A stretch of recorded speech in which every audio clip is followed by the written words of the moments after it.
Hi friends, നമ്മൾ ചപ്പാത്തിക്ക് ഒരു കറി ഉണ്ടാക്കിയെടുക്കുകയാണ്. അതിനായിട്ട് നമ്മളൊരു 3 ഉരുളക്കിഴങ്ങാണ് എടുത്തിരിക്കുന്നത്. അത് നന്നായി അരിഞ്ഞ് കഴുകി വൃത്തിയാക്കി മാറ്റി വെച്ചിട്ടുണ്ട്. അത് നമ്മൾ കുക്കറിലിട്ടിട്ട് 1/2 ടീസ്പൂൺ മഞ്ഞൾപ്പൊടിയും അത് വേകാൻ ആവശ്യമായിട്ടുള്ള ഉപ്പും കുറച്ച് വെള്ളം കൂടെ ഒഴിച്ചിട്ട് നമ്മൾ ഒരു 3-4 വിസിലടുപ്പിച്ച് മാറ്റി വെക്കുകയാണ് ചെയ്യുന്നത്. പിന്നെ അതിലേക്ക് ആവശ്യമായിട്ടുള്ളത് ഞാനിവിടെ ഒരു 1.5 സബോള എടുത്തിരിക്കുന്നത്, കറിവേപ്പില, 2 പച്ചമുളക്, കുറച്ച് ഇഞ്ചി.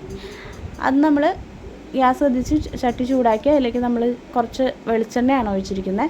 അതിന് പിന്നെ കടുക് ഇട്ട് കൊടുക്കുന്നുണ്ട്. കടുക് ജസ്റ്റ് ഒന്ന് പൊട്ടി വരുമ്പോൾ നമ്മൾ അതിലേക്ക് 2 തണ്ട് വേപ്പില ആഡ് ചെയ്ത് കൊടുക്കുന്നുണ്ട്.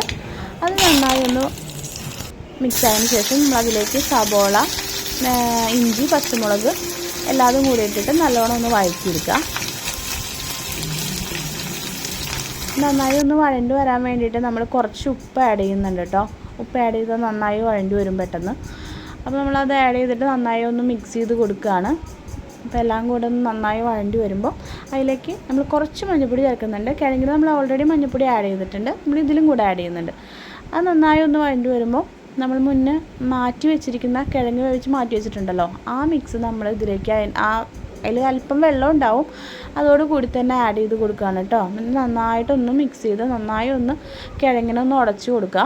നല്ലോണം വെന്തിട്ടുണ്ടാവും. ഒരു 3-4 വിസിലിൽ തന്നെ ഉരുളക്കിഴങ്ങ് നല്ലോണം ഒന്ന് ഉടച്ച് കൊടുക്കുക. ഇതിപ്പോൾ കാണുന്ന പോലെയല്ല, കുറച്ച് കഴിയുമ്പോൾ ഇത് ഉടച്ച് കൊടുക്കുമ്പോൾ നല്ലോണം കുറുകിയിരിക്കും. അപ്പോൾ നമ്മുടെ കിഴങ്ങ് കറി റെഡി ആയിട്ടുണ്ട് കേട്ടോ. അപ്പോൾ നമ്മൾ ചപ്പാത്തി ഉണ്ടാക്കുമ്പോൾ ട്രൈ ചെയ്ത് നോക്കുക.